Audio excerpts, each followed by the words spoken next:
Ladies and gentlemen, it's time to give you the microphone. I guess I have the microphone.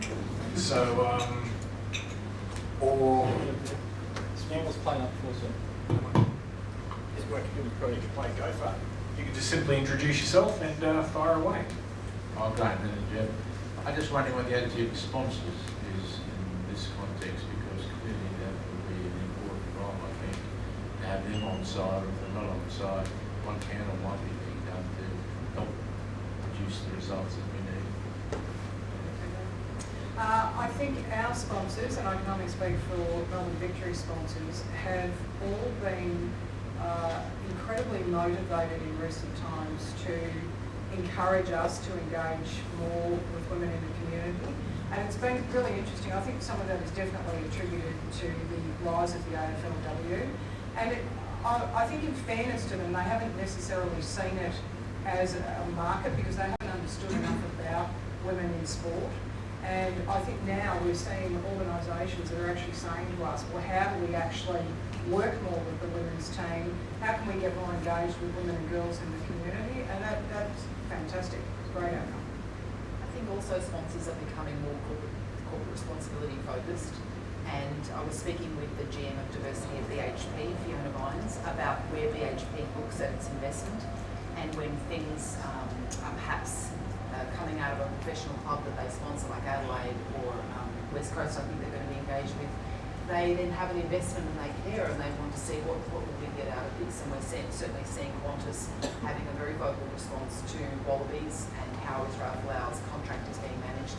And so they should, if they're going to spend dollars, and we know their CEO has been incredibly supportive of the same-sex marriage equality surveying as an openly gay man. So more and more, I think corporate sponsors of professional teams are going to think, how does this align with our values? What are the challenges?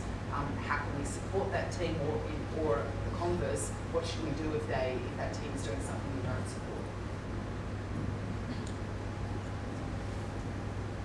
Hey, my name's Jason Curry. I wanted to bring up the topic of male trolls. Bridie touched on the Taylor Harris photo a while ago. It appears, I'm quite embarrassed to go on Twitter at the moment. It's kind of like you go online, one of my favourite journalists, Kato Halloran, just gets trolled and trolled. It's not just female athletes, it's female journos. What's next in that space? I don't have much of an understanding of law, but is it legal advice that needs to come in there?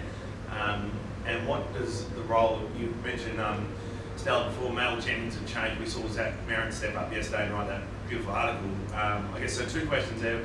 What's next with, like, I guess, patrolling that online behaviour, and what role can general community and males in chains have?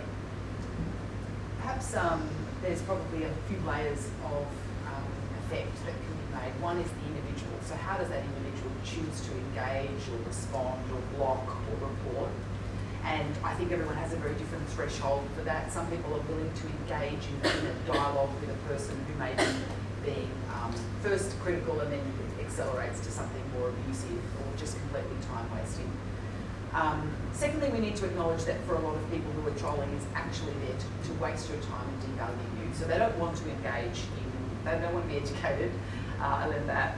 And they don't want to actually have, sometimes you can have a really good disagreement on social media and say, well, I think this, and the other person says, I think this, and that can be really great. But I agree with you, it's actually about time wasting and devaluing or making you, at an extreme, feel unsafe, feel threatened, and to silence you, ultimately. And I know O'Halloran and Kate has experienced that. Secondly, then, it's around who are the people around you, if it's an organisation that has a policy, or if it's a sporting body or a professional team or a governing body or your employer, etc., who can provide support. I did disagree with the CEO of the AFL, Bill McLaughlin, when he said, wasn't this great? The community ended up moderating everything. And so I said on air in my interview afterwards, I don't feel that's enough. I do feel that the AFL needed to say, we don't tolerate this and this is why. I felt in many ways they were far too tardy to act around booing of Adam Goods. We say that booing is part of sport, and for many people it really is. It's part of the contest and part of the show. But when you're actively vilifying someone based on their race or their movements and such a celebrated human being like Goods, the AFL was too slow to act there, and the consequences were obvious, and that champion left the game in a way that I felt deeply ashamed of as an Australian. So I think we are seeing, it's a very evolving space though, as you know. We're getting better at moderating those things. Others are getting better at calling it out. Men are getting, and people broadly who are not being attacked are also better at calling it out. We saw with Eddie Betts, people were very quick to respond. Paddy Dangerfield would say, you're a scumbag, and make it very clear that a person has been racist. And then I think that's when the community is educated. I agree with the Prime Minister of New Zealand, Jacinda Ardern, where she said that Facebook and Twitter and other major platforms will say, well, we're just a platform, we're not a news content service. She said to them openly in a press conference that she doesn't accept that. There's more to do there. And recently, just last week, in fact, there was a BCNA round, the breast cancer awareness round, and there was a brilliant campaign by BCNA of women who've been survivors of breast cancer, photographed topless with pink buns covering their nipples. So some of them have amazing scars, have had some really significant reconstruction. Facebook banned that ad, and yet they showed 17 minutes of a man slaughtering Muslim people in Christchurch. So the disparity there around what we think is appropriate for consumer content and is shocking. And yet they will say, well, we have a policy about breasts. And it's to align with that. So some of those platforms need to modernise and take responsibility. And Twitter, I think, has been very slow to support particularly women who are being vilified, threatened, harassed.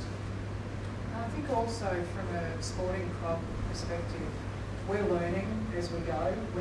Sport tends to be very reactive. It's not as proactive sometimes as it should be, but it's very reactive in these spaces. And you'll have staff who think, where has this come from? Like, what am I supposed to do with this? This is some whole new level of hate that I've never had to deal with before. So it can take time.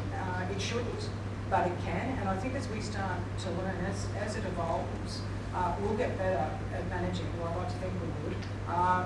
But we are reactive. And we look at it, you don't expect that stuff to come. I mean, some of the things that we've seen over time, the level of hatred that's directed at people that they don't know. I mean, it's quite astonishing, really, the things that are said on social media sometimes. And you block. I mean, they prepare, they block certain words, they do all sorts of things to try to prepare for it, but they haven't yet put enough policies in place to actually deal with these issues, and then they blow up, they escalate, and it gets out of control before an organisation can stop it. And I think that's where we really need to put some effort in, to understand that people will behave like this, even though as a society we think they shouldn't. I just like obviously played with Taylor this year, and when she had gone through, like, that post had blown up pretty significantly, but like, we have that conversation within our playing group and how empowering it is. Like, we saw that as an athletic female or athletic footballer. So for her, from her stand, she said, why should I take it down? Why should I let somebody sit on a couch and have their 10 cents worth when that's their comfort zone, but they're not willing to come out and have a conversation about it?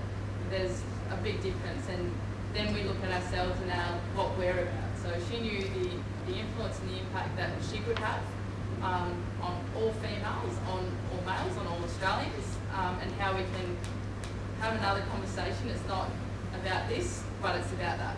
And I think that's what she did, and we all stood up for her, obviously, and what posts were ended up on American news somewhere. So I think it was a massive stance. But dealing with that stuff, and girls are so young, but being empowered, within our team, I think is so important. And for her to stand up is just the starting point. So we're always going to have it. It's like racial discrimination, any kind of discrimination. We're always going to have it, but we do need to have a conversation. We do need to challenge those who do raise those questions, because they're sitting back with what they think they know, and it's sometimes what we don't know. One of the big issues I see is the looming crisis, where we've got we are going to be having a shortage of playing fields. I look at open space, and the open space in Melbourne Metro is finite. We're not growing open space, yet at the same time we are growing our population, and we are seeing many sports have an explosion in female participation. I've been involved in numerous campaigns where we have campaigned vigorously to have more open space available for active, organised sport. And we've lost so many of these campaigns. Where I come from, I believe that open space should be a shared resource. How do we get that message across that open space is for us all to be shared? It's not for one exclusive use. You know, we can share open space with dog walkers. We can have an urban forest. We can have a wetland. But at the same time, we can still have a 1 hectare oval dedicated for female junior sport. How do we get that message across to decision makers? Because it's not going to be the fit, active kids that miss out. It's going to be those kids who have got, you know, whose physical ability. They're the ones that are going to be needing that active, you know, participation and active sport. I might just touch on that from our perspective. So our men's team trains on Gosh's Paddock. Our women's team will be based in Maribyrnong. Both of those venues are open to the public. So Gosh's Paddock, you have Melbourne Storm training out there, Melbourne Rebels, we train there, and Melbourne Football Club trains there. But women, men, children, dog walkers, everybody comes through that park. And whilst there's training going on, everybody's welcome around that. And I think that use of open space is really, really clever. And we're hoping that Maribyrnong will give us some similar outcomes. So it will be open to the community. There'll be times when there's training and playing going on, but people will be able to walk through.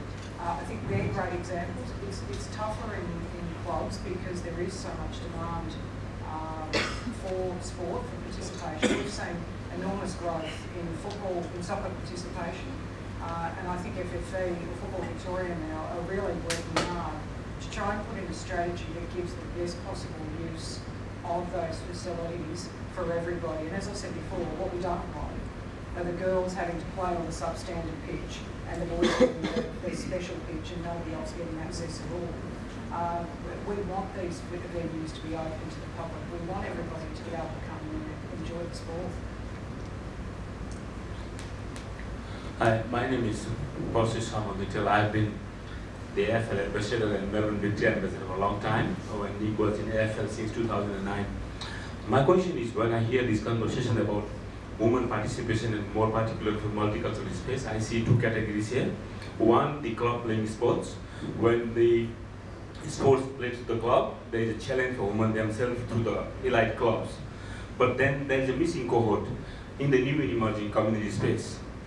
The community who play grassroots sports, who doesn't have a leader, who doesn't organize anything, can't come to this event, can't come and meet any big people, can't come to the game. But they do so much tremendous work on themselves. They organize their own sports, because I work with the new and emerging community space. I'm talking of people less than 20 years in the country. And they are the most missing cohort to participate. They don't come and say that I represent that body, but they are the one who has the base. When people advocate for this, there are two types. One group advocate for them, who never go to them. One group, they organize big events and they never get an opportunity to come and learn, and get an opportunity for resources. What do you think that level of, that grassroots can be helped, and how it can be helped? I know there is a level challenge with men at part of the club sports, but community sport at grassroots, they volunteer, they put the money, but they never get recognized, they never get nothing. I think, if you don't mind, I might take it from, and I can only take it from a soccer perspective, and I do that on the basis that we work with a number of different communities, and I think we're trying as a club to stretch our resources as far as they'll go. Each of the sports is working in a different way, trying to understand what these communities actually need, what they want from us, and I think our question, Melbourne Victory has 25 community ambassadors, and just last week I sat with them and went through a list of the things that they'd actually like to do. And so for us, it's how do we help the community? And we're relying on people to actually give us that information. We can't do everything, unfortunately. We'd love to, we can't. But we get out to a number of clubs. We work with clubs that are, the Cleveland United, for example, is predominantly Sudanese. So we have our staff working alongside their coaches to actually upskill their coaches. We have female staff who are delivering programs. They've been into Sirius College. Guljan's been into Sirius College before. So we're doing the best we can, but sport, I think, is trying to understand those communities better, but we have to work together, and I think that's probably the best answer I can give you. We need to understand the right way to help rather than our way, because our way is always going to be what the community actually wants.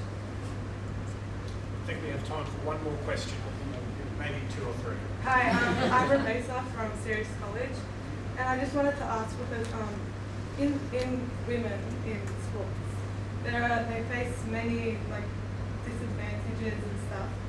And so, how would do you think that people now are willing to change their mindset of how women can be treated in sport? Or do you think we need to go back to the roots and to the children in primary school and start teaching them from that age that we have to change the future in a way?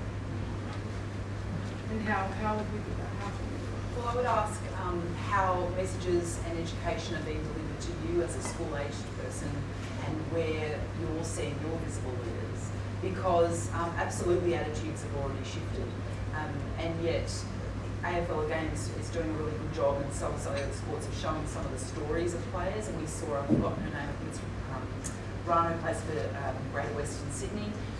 She scored a goal for her team the day after the Christchurch terrorist attack, and the whole team were already wearing black armbands in her honour. She was the only first woman of Islamic faith to score a goal in the AFLW. So that suddenly then elevates her faith, her as a player, her family's story, GWS as a team, and then the AFLW as a code in the league to the broader community around the value and the community value of sport.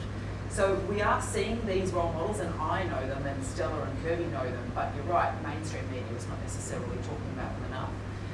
We are also trying to work much more diligently with the Department of Education, and to Felicity's question, we know there are untapped and underutilised facilities all across the state that are owned by the Department of Education, and too often those facilities are only made available if the principal has a relationship with a club. And that's great for that principal and that club, but for hundreds of other courts, swimming pools and fields, they're not getting seen enough. And I think in your case, it's often around bringing to the attention of your leaders, being proactive. And Stella talked about this, you are part of the system. You go to your teachers and say, we've done 25 case studies this year about amazing athletes and only 2 of them have been about girls. Can we have some more girl stories? Or are you being shown visible leadership across all industries that represents your faith, people who are your shape, size, colour, religion, sexuality? And no, we're a bit narrow, and it's exactly as Kirby said, we're all reading from the same textbook and using the same words. And so by celebrating diverse people, hearing from opinions that are different from ours, that's actually part of how those things work. And I think it's really important for you as girls at school to say, what can I do that's different? How can I make an effort? And how can we combine our efforts? We're trying to do that better in government as well. How do we combine so that we're all delivering the same message? On Brian's note as well, you guys have a big influence at home. So having those conversations to parents, it could be completely different because of the way they were brought up, but if you don't ask that question, it doesn't get them thinking about what that looks like for you. And then when you eventually have children, then they'll understand how to deal with that and create those opportunities for you. So learn as much as you can, be proud of obviously who you are and being females, because we have value that is, it's untouched almost, but we have so much to offer for what that future looks like, not only in sporting industries, in all industries across Australia, across the world.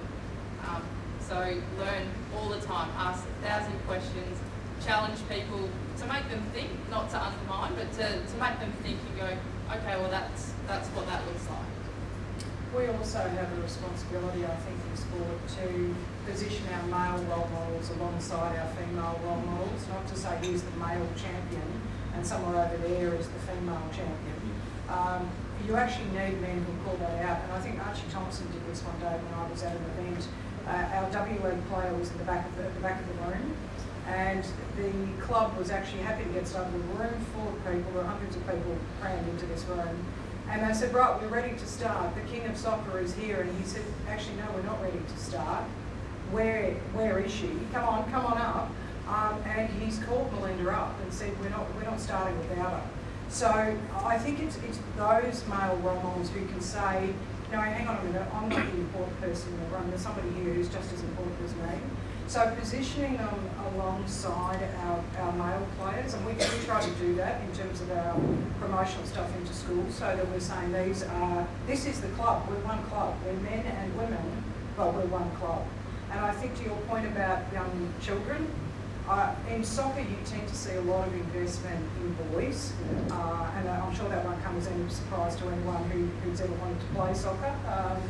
But not so much in the girls. So we've got a responsibility again to make competitions available. And I think in our secondary school competition, we hold that in first terms because it's for government schools predominantly, but it's to align to the school calendar so that we're not interfering with exams, because we understand that, particularly for the girls, that there's no way they're coming out of school if they can't get into that. If there's a competition on, they have to be at school to study. There's no way the parents would let them go. So it's those sorts of things we have to learn from you. We don't have all the answers.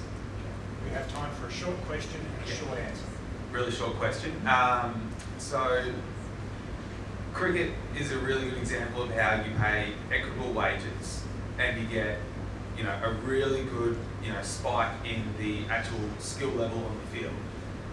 How long until we see the AFLW say, all right, we're actually going to employ these players full time? Maybe not at the same exorbitant rates that the men right now are being paid, but a more than livable full-time wage, so that you can actually have proper pre-season and a proper schedule, so you're not getting home at 11 o'clock at night, going to work in the morning.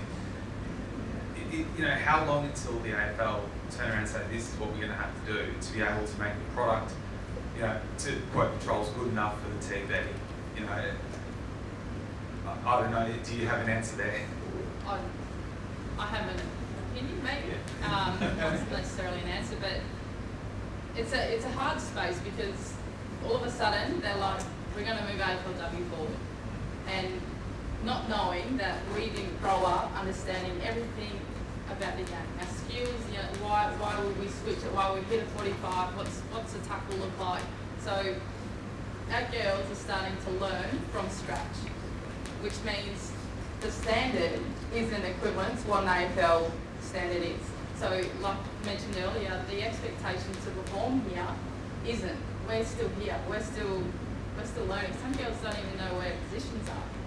And that's raw and real. But I think for the investment into us financially, it's not necessarily about money, but the opportunity, the equity.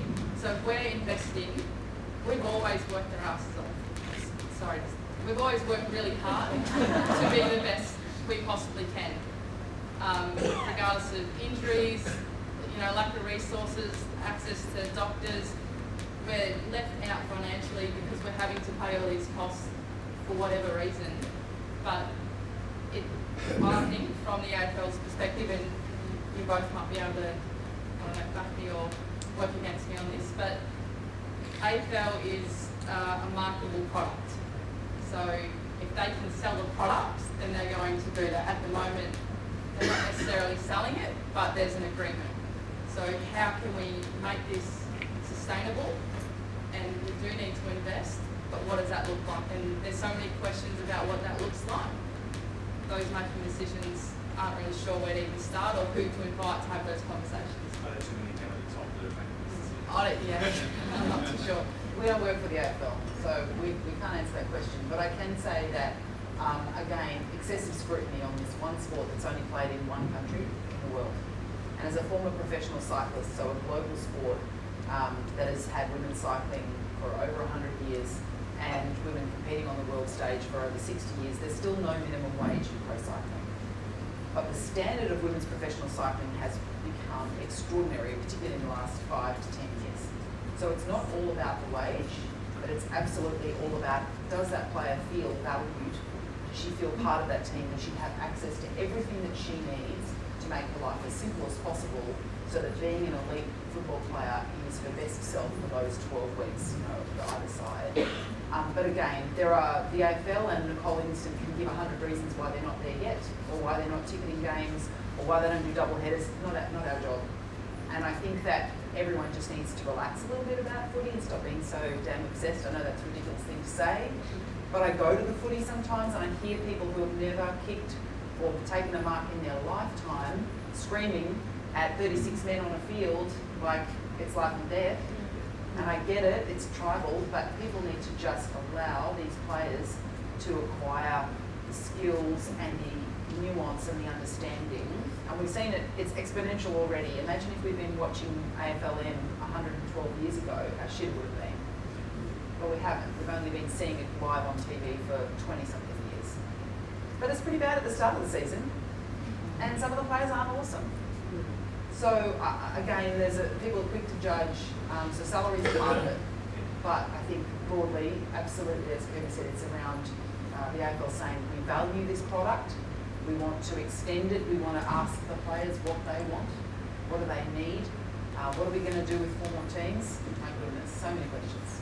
I used to pay $500 fees to play the game, so it isn't about money, it's just about how we can actually become the best. And so one more thing, the comparison, because you started with a cricket analogy, and that's a brilliant example of where people in powerful positions, the men's professional team, said not only will we not play until you sign the women with an MOU, but also the community players. But remember, cricket's a global sport. It's been played at a highly competitive level by women for 3 decades, and we've had a long-standing international reputation as being very good. So there's the leverage there that AFL doesn't quite have yet, and the capability of the players. Ladies and gentlemen, thank you for playing your part. Would you please join me in thanking our panelists?